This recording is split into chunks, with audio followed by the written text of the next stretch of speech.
Shalom and welcome to Esha Torah here, Practical Spirituality in the old city of Jerusalem overlooking the Temple Mount. We'll start with a bracha, Baruch Atah Adonai Eloheinu melech haolam shehakol nivro.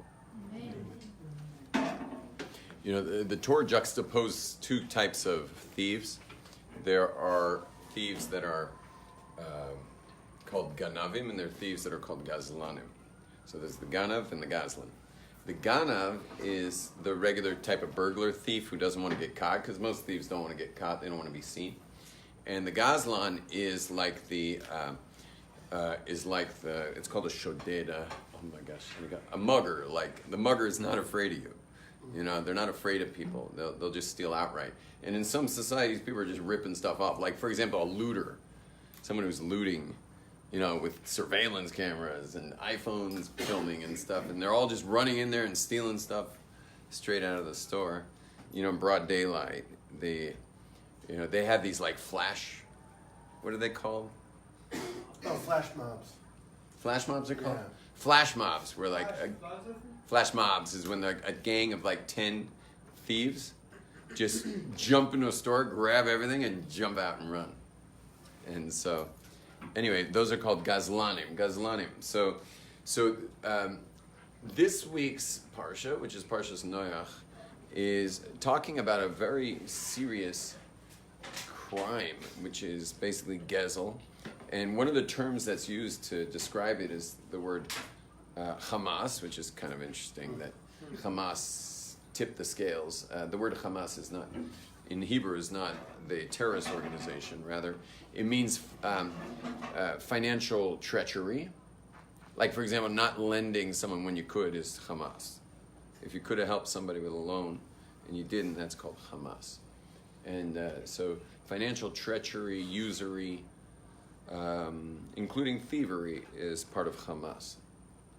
And what happened was that in this particular case, people were involved in what's called gezel, and gezel means that it's just no one's afraid what anyone thinks. They're just stealing in broad daylight without hiding it at all, and that is enough to cause a flood. That's enough to cause a flood. Why though? What's the big deal? And what's a ganav? A ganav is someone who is afraid of getting caught. So he hides and, you know, sneaks in and stuff, you know, grabs stuff when no one's looking. Now, interestingly, if someone is caught stealing who is a gazlan, meaning they steal in broad daylight in front of everybody, and you catch him, he has to give back whatever he took. Whereas if he's a ganav, if he steals secretly, like most thieves, and you catch him, he has to pay twice the amount. He has to pay twice. It's called kafel. He has to pay twice the amount, meaning he's punished for not only what he stole, he has to pay the same amount of its worth. Again, he gets an extra, what do you call that? Kanas? How do you say kanas in English? I don't know. Penalty. He has an extra penalty of paying double. Whereas someone who steals brazenly in broad daylight and not afraid of people only pays what he stole. So why is the ganav, why is he charged double? So our rabbis teach us, well, let's hear if you guys want to give it a try. Rami, I don't know if I'm going to let you try because you probably know the answer, but why would we give the guy who steals secretly an extra penalty, whereas the one who brazenly steals, go ahead. Hiding and stealing. I like that. I never thought of that. Yeah. Because the guy that's stealing like hiddenly, like, shows that he's more afraid of other people finding out than like God trying to find out. Very good. That's what the Talmud says, is that you see he's afraid of people, but he's not afraid of God. Is that what you're going to say, Rami? Yeah. Because the Talmud says that. You see he's afraid of people, but he's not afraid of God. Which is kind of a strange thing because, I mean, who are you more afraid of?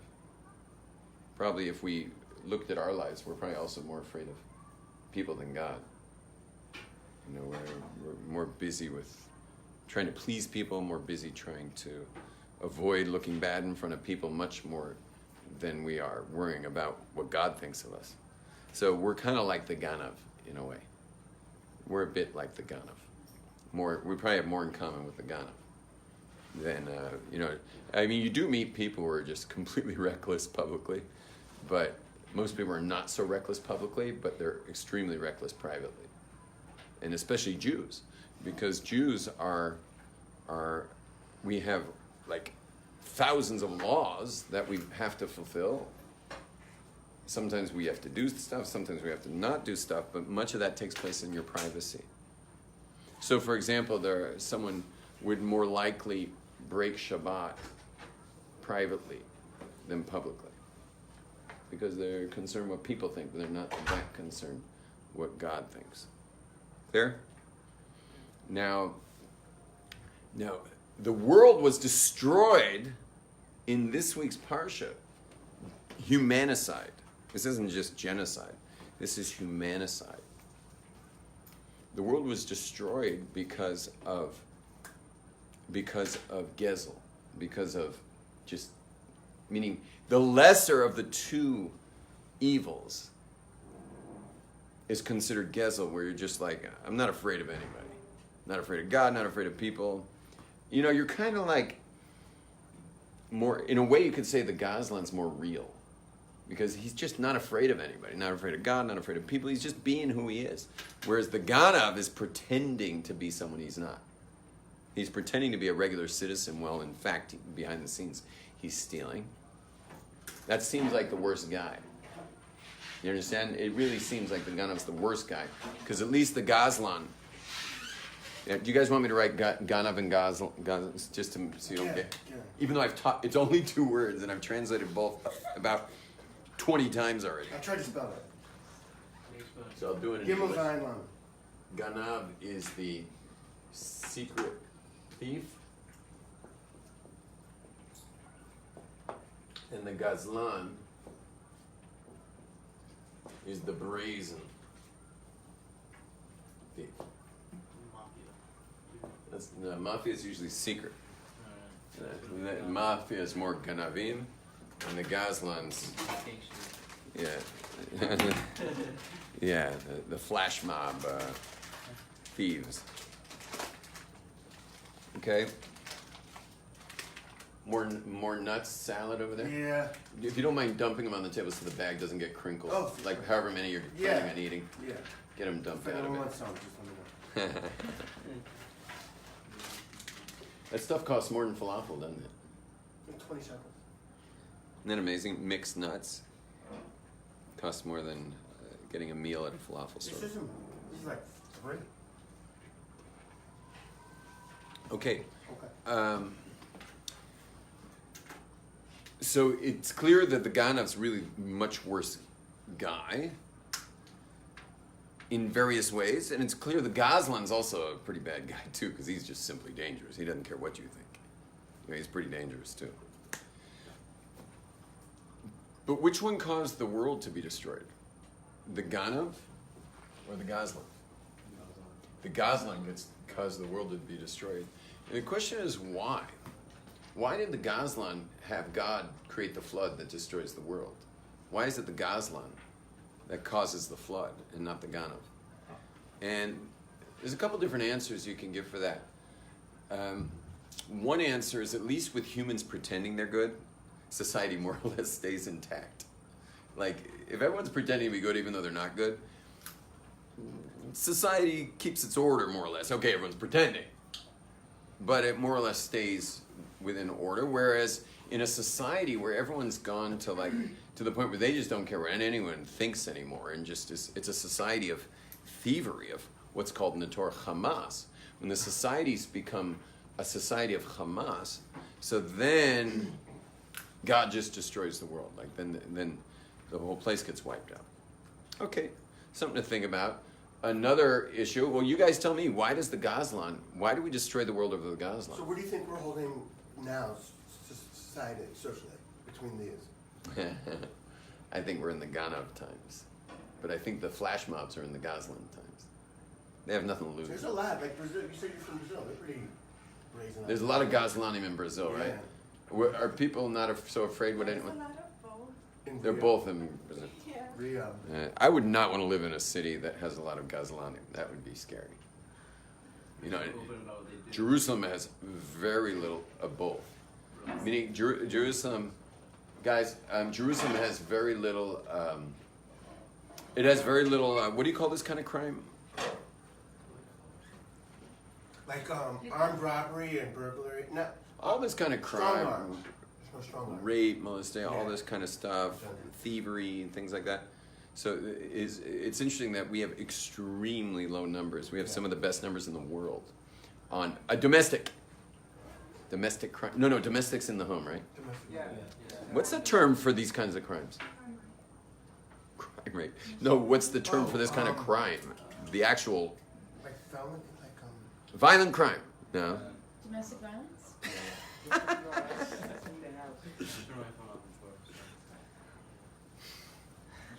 Whatever you call this kind of you don't know what this kind of crime is? There's a term for it. I just can't remember what it is. Anyway, Israel has like some of the best numbers on the planet for this. Meaning a woman really can walk alone here and be safe. I mean, I'm sure there's some areas where it's not safe, but no one really knows where those areas are. It's extremely safe. Doesn't mean you don't take care of yourself. You should still take care of yourself and do everything necessary. You know, you should lock your door, but you wouldn't really have to.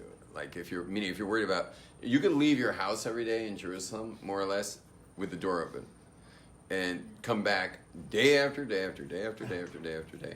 And by the way, you could lock it if someone wants to get in there. Your locking it isn't what's going to make the difference. You know, like people can lock their door if the person really wants in. It's just that we have a very low crime rate, very low crime.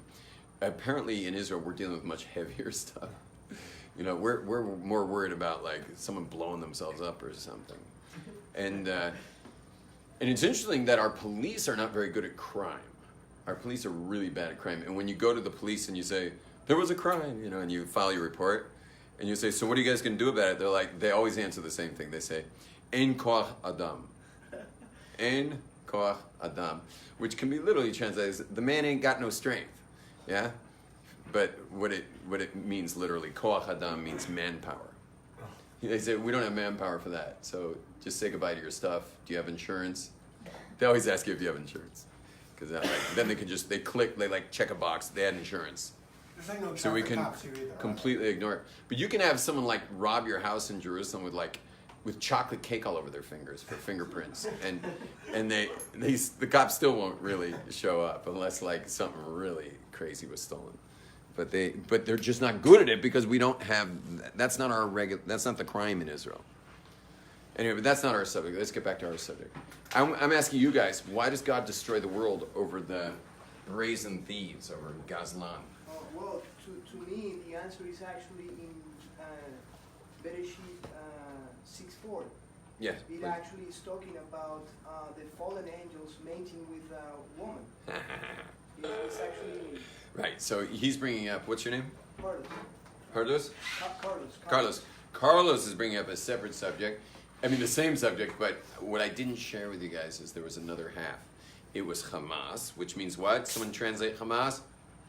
I'm walking out if no one here can translate Hamas. Thievery, treachery, financial treachery. Financial treachery, she read it off her notes and she got it more or less. So financial treachery. What is Hamas? Financial treachery. But what Carlos is bringing up, something I didn't really share with you guys, and that was that there was also two things. One was sexual licentiousness, sexual depravity, and but he's bringing up even another aspect is there were aliens. What? There were basically aliens consorting with women down here and breeding with the women, which was not cool, I guess, for God. God didn't want little alien babies running around. Well, You know? I think the answer to now this topic is in Bereshit 3:15. You're willing to be filmed because it makes it more interesting. Oh. If you're willing, I mean, unless people are after you or something. Yeah. Yeah, good. Yeah, in Bereshit 3:15 is when God declares the course on the serpent, Right. and also the blessing to all humanity. Also, that from the seed of Adam and Eve shall come the deliverer, Right. the Messiah. Sure. So basically, You don't want other seed around. I'm sorry. So you don't want other seed.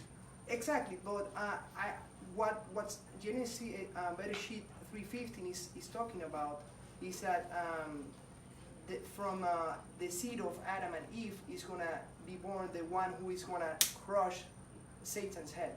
Right. So he understood this. Satan understood this really well, and that's when he comes in Genesis 6:4 to try to destroy all population with his DNA. Okay, that's cool. What's your source for that? I didn't know. It's You have a source for that? it's my own studies. Okay. Yeah. No source. Maybe it is source. I like it. I've asked my Rebbe several times. Did I just turn this the wrong way? I asked my Rebbe several times, who are these aliens? My Rebbe's like, he shares stuff very carefully. Every time I've asked him, who are these aliens? Maybe I'll go tonight again. I don't think I can go tonight. He always looks at me and he's like, and then looks back at his book and he's like, as I was saying. He will not tell me who the aliens are. Anyway, but I imagine, Carlos, that you're probably wrong. Because if you were right, my Rebbe would have told me. What, they're fallen angels? I mean, there's something about... Nah, but who these are like aliens or something. Who these aliens are, my Rebbe definitely would have told me if you were right. What it says sons of Elohim. That doesn't matter. You need to know what that means. You got to click on the word. You clicked on it. Right. But this is the world according to Carlos. You're talking about the My Rebbe is, he knows a gigantic amount of Torah, and everything he knows is never according to him. It's always brought down for, probably a couple thousand years. So he always looks at me and then just refuses to tell me who the B'nai Elohim are, who these fallen or whatever. They're called the Nephilim, the fallen ones. Yeah, Rabbi Shalom. Who's your Rebbe? Who's my Rebbe? My Rebbe's Rabbi Friedman, Rabbi Shalom Friedman. It's the Hornsteipler Rebbe. He used to live in Pagi, Sanhedrin, right near your house. Is he the rabbi that sleeps 2 hours a day, or is that his rabbi? No, he's the one who sleeps 2 hours a day. Yeah. I don't think his Rebbe slept at all. Can you imagine? Can a person never sleep? So there's actually a Rebbe alive today who didn't sleep for 50 years. Nice. Yeah, now he has to sleep. The doctors said, forget it, you gotta sleep. But he didn't sleep for 50 years. 50? 50 years. How would he stay up? Into his 60s, ever since his bar mitzvah. When they told him at his bar mitzvah, the rabbi said, we hope you'll continue your Jewish education. So he was like... He took the rabbi a little too seriously. Yeah. The rest of us, when they told that to us when we were kids, we were like, yeah, right. This bar mitzvah's graduation, Rabbi. I'm graduating Judaism. Yeah. So, but he took him. That was the last time he went to sleep. He did not go to sleep from 13 to, I forget, it was 68 or something. And then he had a stroke. And then, recently he had another. I think he had another thing just happened, but he's back in business. He's just got to sleep. That's all. Anyway, I got to ask him a couple questions before. It was quite amazing. It's frightening to be in the presence of such a Rebbe. And I asked him a question. He went like this. We're standing, and I asked him my question. He goes like this. He just falls fast asleep on his feet. And I'm just sitting there going like, I just asked a question, I just stood there waiting. His assistant was just like, this means wait in Hebrew. Anyway, the Rebbe finally goes, after 30 seconds, and he answered my question. So I asked a question, he slept on it. He popped up 30 seconds later with an answer. Anyway, any other takers on why the Gazlanim caused... Okay, so what do you got? Because there's no point punishing somebody that mean anything to them, and it wouldn't mean anything to them because they demonstrate their indifference to the law by brazenly defying it. Okay, I like that. Yeah, what do you got to remember? Like, you have to have Yiras Shamayim to have free will, right? It says that. So they prove to God, like, they don't have Yiras Shamayim, so, like, he's just, like, dumbfounded with the fact that, like, they're just, like, you know, I'm gonna, like, rebel in, like, such a treacherous way that, like, I'm gonna prove to, like, the infinite God that, like, I have no caring, like, what he says. So. Okay. At the same time, though, if everyone's Gosling, I mean, you really don't have anyone to back you. Like, if you're on the street by yourself, you have people who will, like, come to your rescue, they'll help you. But if everyone's like that, you're like, I mean, you're on your own. Right. So what's brought is, I'll share with you a bit of what I studied on it, is that when a society turns to brazen thievery, so it's basically what happens in that society is like all hell breaks loose. Basically, the society itself saying, "Ein din ve'ein dayan." There's no rules anymore, and there's no judge. There's neither rules nor judge, meaning we get to do whatever we want, and there's absolutely no consequence. Because once a society's turned to a free-for-all like that, and there's no consequence, so basically you get an entire society that's saying not only is there no rules anymore, but there's no ruler. And when a society gets to this point where there's no rules and there's no ruler, well, then what was the purpose of creation? The purpose of creation was that God would have a relationship with creation. I mean, that's the simplest. You don't have to be a genius to know that. Like, the whole reason God did it was to have a relationship with the creation. But if the creation itself, meaning society, has lost all sight of Creator,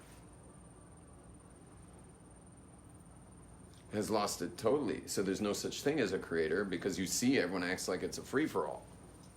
So once an entire society turns into a free-for-all, so then the point of creation's over. The whole point's over. And so that's why God folds the creation in. And he would have folded it entirely in, except for, I don't know, I can't judge for what God's thinking, but he decided to recreate it through Noah. And we know it's not because Noah was so good. He was so good, but that's not why God did it. Because we know that God's willing to save Sodom, another society, which was down by, the Dead Sea today. There was a whole society there. It was actually made of 5 different towns, called the 5 towns. And so these 5 towns were troublemakers, the 5 townspeople. And we see that God was willing. What was his biggest number that he said he wouldn't destroy it for? Do you remember, Carlos, the biggest number? Was it 10? 10, was it? He said he wouldn't destroy it for 10? Oh, yeah. Or was it more, even more than 10? He started off at 100. Yeah. And what did God say about 100? He said no, right? He said he wouldn't do it. Started going down. He did start at 100, didn't he? Did he start at 100? Anyway, God said he wouldn't. He wouldn't destroy the place for the 100. So, but he got down to 10. What happened after 10? I think 10 he ended. I think he ends at 10. Which means what? What's the inference? Why didn't he say 9, 8, 7, 6, 5, 4? He's saving a whole town. The inference is that less than 10, Abraham knew. If there's not 10 fit men in a town, it's going down. Or another thing to know for all of us is if there's not 10 men in a town who are keeping Torah, like, don't go to that place. Like, that is not a place. I mean, you can go visit, but don't move there. Unless you're being joined by 9 men. But we can learn from that, like, be in a town with some men who are kosher. With at least 10 men who are kosher. But we can infer from that story that 9 men would not be enough to not destroy the town. So why is just having Noah enough? Why is having Noah enough? So the answer is Noah is not enough. The reason why God let the world be recreated through Noah is more because, as Bob Marley says, we've got to fulfill the book, Some say it's just a part of it. We got to fulfill the book. Yeah, you know that song? Won't you help me sing these songs of freedom? 'Cause all I ever had... Wow, you really woke up. Redemption song. Writing the SEC, the FBI, and Jack Ma. He's coming to town again. Oh, good. Yeah, write those guys. About Noah. Yeah. It's good to write them. So, you're writing about Noah? I'm writing about Noah, $100 million stock fraud. Yeah. This is all, what you're talking about, and this can go in posterity, this is all real. This is like still happening. You mind if I film you for this? No, absolutely not. I'd be more than happy. This is all real. This is all real. I'm a... Without the details. I don't want details. Okay. Just explain why it's all real. First of all, it's brilliant. The fact that our Chachamim know that there's two different types of thievery in the world and that there's different punishments that go.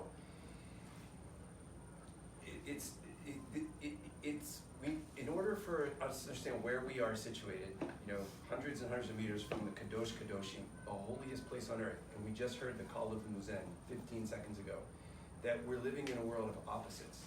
What we want, what we desire is ultimate righteousness, the ultimate fulfillment and embodiment of the Ten Commandments. No stealing, no adultery, keeping the Sabbath, honoring our mother and father. I mean, every molecule of our body is a miracle. But we don't feel it, or not we might feel it here, but the world isn't experiencing it yet because every moment is a violation of the Ten Commandments. And I personally experienced that right now. Without the details, I can't go into details. But I will say this, Jack Ma is coming here. He's made an honorary degree. He himself could solve all the court cases in the U.S. We're talking about intellectual property now and theft. He himself could get together and just create justice. There are people... He's the richest Chinese man? He's the richest Chinese man. He's Alibaba. He just resigned from Alibaba 3 days ago, and the Chinese government is orchestrating his retirement. Okay? The wealthy people in this world could, right now, as Rabbi Yom Tov does, wake up and say, we need to restore justice. Let's stop fighting. Let's just heal it. There are court cases unpaid, and that's part of, they can't do it because Mashiach hasn't come yet. Mashiach could, or Hashem could at any moment say, we're just going to have righteousness. And that's clearly what happened, 5,000 years ago. There were societies that needed to be taught a lesson, and Hashem doesn't want it that way. Hashem wants it to be done easily with kindness. And I read on their secret thief, brazen thief, ganav, gazlan. I literally, while I'm here, just wrote to 2 SEC lawyers that I've been in touch with for years because I won a court case in Delaware years ago with electric bikes and lithium-ion batteries for $100 million, not me personally, but thousands of U.S. investors, $100 million that was stolen. This was one of hundreds and hundreds of companies. The market cap of Chinese companies right now on the SEC is in the trillions of dollars. So there's the movement towards Mashiach moves extremely slowly. Anyone who's interested in all this can see it in a great movie called The China Hustle. That was, Mark Cuban was in my email. He produced the movie. And it's a story of $30 billion of losses that Americans endured because of what this was, secret thief and brazen thievery. You get a good administration in Trump because he's going after them. Yeah, slowly. Anyway, it's real. It's real. And the thing that I try to impart to people is Lavan was not a character that existed only in the Torah. It's very important to consult wiser people when it comes to business decisions because I didn't. And in Pirkei Avot it says don't separate yourself from the community, and I did. It's always good to ask for wise advice from people that know better. That's the big lesson for me. That's a take-home lesson. Because if I had done that, I wouldn't be, scrambling to backtrack on a mistake that I made 6 years ago when I pushed a button by mistake and decided to invest in lithium-ion batteries and electric bikes. Thank you for the airtime. Hello, everybody. Sure. Mashiach now. Okay. Thank you. So hard for Mashiach. Thank you. Okay. Wouldn't that be cool though if one of these trillionaires actually just covered all the losses? That'd be pretty good. Yeah. I switched it again. Yeah, I just put it back I put it on the other camera. Now Goslan and it's going to be backwards because the front screen puts everything backwards. It doesn't reverse. It's okay, not a big deal. All right, now, anyway, but you got the picture that when all hell breaks loose, thousands of years ago, God just says, forget about it. We're wiping the slate. We're going to shake the Etch-a-Sketch clean and start again. Through Noah. Why through Noah? Because, as Bob Marley said, we got to fulfill the book. There's more. Meaning there's more coming. It's like you can't just wipe out God could wipe out anything he wants, but God had plans for our planet. It's the same reason that I don't really teach classes on free will based on Adam and Eve. Why? Because they blew it and they eat from the fruit. But we're only here because of that. So obviously God wanted there to be a world, so how can you really judge free will based on a sin that had to happen? You get that? Like, that sin had to happen obviously God's plan was to create a world, not just the Garden of Eden.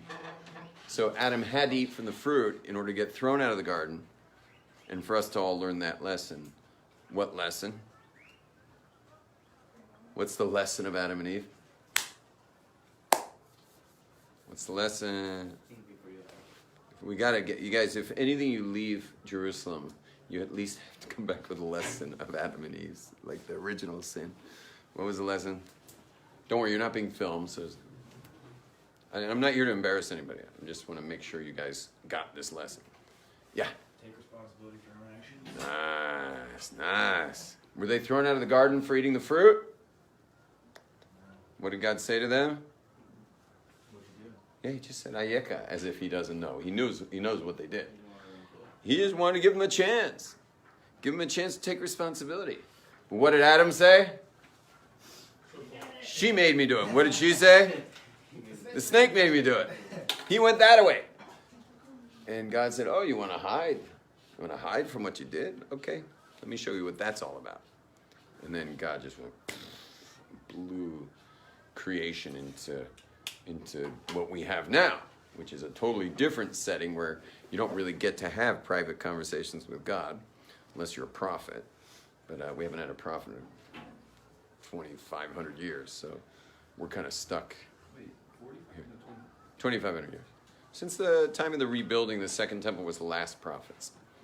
Yeah, last prophets of history. Of course, Gentiles use the word prophet very loosely, meaning anyone who was like a really good teacher gets the term prophet. You know, or if he started a movement, he gets the term prophet. But prophet does not mean you're a movement starter or a really good teacher or that you were a great sacrifice for the generation. That doesn't make you a prophet. Okay? Or that you thought you heard something in a cave. It does not make you a prophet, even if you heard it. It doesn't make you a prophet because it just makes you someone who heard something in a cave. You understand? Prophecy comes with very rigorous testing. Like if you suddenly got prophecy, we would be testing you to check that you're truly a prophet. It came with rigorous testing. In fact, we have a commandment that says, don't overly test a prophet. Meaning once the prophet's pulled it off, that he's able to prove beyond a shadow of a doubt that he's a prophet, so leave him alone. Let him prophesy. It's like stop hassling the guy. You know what that means? Hassle prophets. You meet someone who says they're a prophet, you hassle them and prove them wrong. Now, if he wins, leave him alone. He won. He's a prophet. But with Gentiles, are very loose with the word prophet.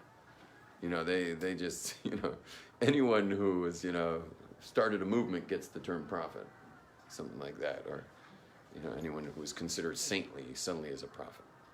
But really, the last prophet lived during the beginning of the Second Temple, and since his passing, there hasn't been another prophet.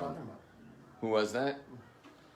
Who was the last prophet? You know, Malachi. Malachi was the last prophet. The last verse is that the hearts of the children return to the parents. Oh, right. That's Malachi. On that great day, which is about amazing love. Like it's the miracle of everything you've seen, all the little chuppah, and you see that amazing miracle that's happening with the ancestors are coming down. Like the meeting of the world. There's a vortex under the chuppah, and then Yisrael Hashem. A year later, there's a new life, and there's such a deep, deep love. And when that love is filling the whole world all the time, and it's like, the idea of the schach of the sukkah being over all your time, and that type of energy is over the whole planet. That's what is going to be the future. They'll look back on these times, like we look back 100 years and say, wow, they were coming to synagogue with horses, and it's only 100 years ago. They'll look back on this time and be like, wow, there was like war in the world. How crazy that they were like on the edge of destruction for a century, and that like everybody was sort of petrified that like at any moment the planet could end, or it could go the other way. And that's what the depth of this parsha is about. Okay, now, anyway, when society just breaks up, which is two major things, survival and reproduction. Survival's Hamas, that's financial treasury, survival, money, how we deal with money, and thievery, obviously, and banditry, which is brazen thievery, and the other is reproduction, which is sexuality. Well, isn't that interesting that survival and reproduction are what ultimately the flood came for? Meaning God created the plants, animals, and humans hardwired to survive. And there's two ways to survive. The one is survival through food, money, resources. And the other way is through sexuality. And you see it's very specifically that this generation had sinned greatly with both. Sexuality was in a depraved form, and also financially, and meaning society had a full breakup there, where we weren't even keeping the basics.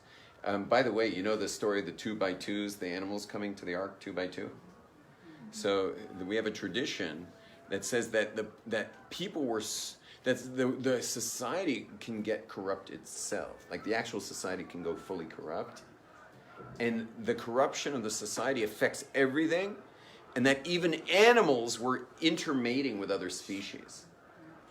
And that the only animals that got to come to the ark were the animals that didn't intermate. Meaning meaning there were a bunch of other species that didn't make it into the ark. But those were species that had intermingled with other species. Now, what's interesting about that today, if I may say, and this might sound a little controversial, but the gender crisis that we're having today has affected, it's affecting super deep now. Like you have kids who can't figure out if they're boys or girls, and even though it's clear what they are by anatomy, it's gotten extremely confusing for people. And now I understand, I've always understood, since I'm a kid, I understood there's such a thing as adults with that issue. But now we've come to a point where it's even the kids having that issue. We've come to the point where men, I know a lot of men that if their clothing doesn't fit tight, which has always been reserved for women, throughout history, tight-fitting clothes was for women and Michael Jackson, I guess, but we call him a man. But the tight-fitting clothes was always reserved for women. But I know men today that if their clothes are not skin tight, they're like, I was teaching a class recently of these, these 21-year-old metrosexual guys in their tight clothes and their little knicker shoes and sorry, did I say knicker shoes? Their little boots, like little girly booties, and their pink socks and the super tight, knicker pants and stuff. And all the way up to their shirts were tight too. The whole class, like 30 of these guys. And I said to them, you guys wouldn't even know what it's like to wear like loose-fitting clothing like regular men always did. And you know what they did? Like several of the men went, like they got like, what do you call that? Fringe. Yeah, what's the term for when like goosebumps? Like, They got like goosebumps thinking about loose-fitting clothing. And someone just told me that you can go to the mall and find men. You can find men with a baby on their belly, like some men carrying a front pack with a baby, pushing a stroller, laden with weight, and the woman's just like, she's like, the Marlboro Man, walking, she's not holding anything. And they say that you can see that stuff. And someone told me just now that he sat in Cafe Aroma and he saw a woman just sitting there and she sent her husband 6 times to the counter. It's not waited tables, it's counter coffee shop, this particular one. He said he counted 6 times that she sent him with his tail between his legs back to the counter.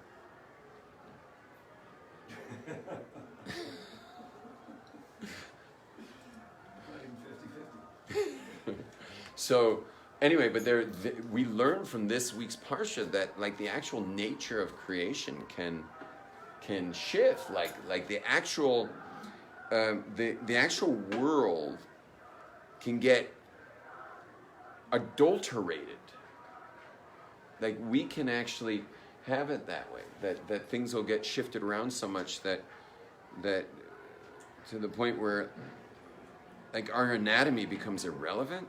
I mean, that does not exist in the animal kingdom. I mean, I'm sure there's some anomaly in the Amazon somewhere, but in general, like, it just doesn't exist in the natural world where a plant or an animal with female or male anatomy suddenly has a either wants to shift its anatomy or shift its gender role, or that it suddenly gets attracted to its own gender. That's just strange. Now, male and female always attract. Male and female always attract, but because human beings are made of male and female, meaning I got a feminine side and I got a masculine side. So because I'm both male and female, if my female was extra strong, I would be pulled towards male. And if a woman's male was extra strong, she would be pulled towards female. You understand? Where male and female are always attracting. That's why, in general, in homosexual relationships, there's generally a male and a female. They may be of same anatomy, but they have there's usually a male and female relationship going on there.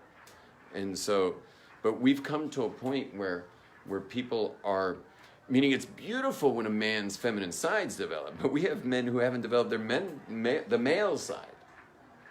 And it's also nice when a female's developed her male side, in certain situations that can be very important. But it's also to the point where the female side's been lost. That gets a little. That's a shift in nature. So we're having this like natural shift. So in a way, you could say that the liberal perspective, which is championing, a gender-neutral society, in a way they're right. They're saying, like, this is what's going on, let's respect these people. But us as Jews, with our ancient Torah, we're like, yes, you're right. You're right. Society's gone that far away. We've gone that far away. But rather than we would say, rather than facilitate that, rather than make that easier on society, we would say, well, let's see what we can do to get things back to the way God created it. Let's go back to the way God created it. Let's spend our resources not on creating transgender bathrooms. Is that the right term? Gender-neutral bathrooms. Rather than spend the money on gender-neutral bathrooms, why don't we actually fix the place?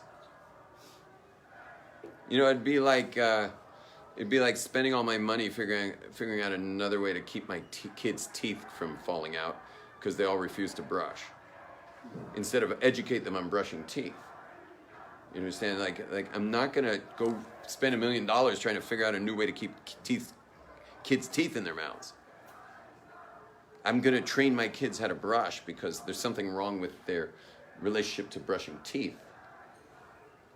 So, but we have a society that's basically saying, you know what, the whole place is going to pot, so let's recreate everything to make that okay. As opposed to looking in the mirror as a society and saying, hey, we've lost our way. And since we've lost our way, who do we got to speak to? Who's going to help us to rehabilitate as a society to the point where people go back to their nature? And what is the nature? The nature is based on anatomy. So how do, we have to figure out how to look at this stuff. But I can tell you for sure the Torah perspective is to look always at what was God's point. I mean, you think God created, and generally, you'll notice that there's the atheist gang likes to hang around that area. I'm not saying everyone's atheist. I know people very observant who have these same-sex attractions. So, but it's generally the atheist camp. But from a believer's perspective, what kind of just God would create a human being with a crisis over their very gender? So you're either saying there's no God, or you're saying something's wrong with God. Or you can actually, when we point our fingers, where are those other three pointing? At you. Or we can point at ourselves and say, maybe there's something wrong with us. Like, why do we have to push God out of the picture and become atheists? Or why do we have to accuse God of making a mistake with my gender, or a mistake with humanity or society or whatever? Why don't we instead point to ourselves and heal ourselves?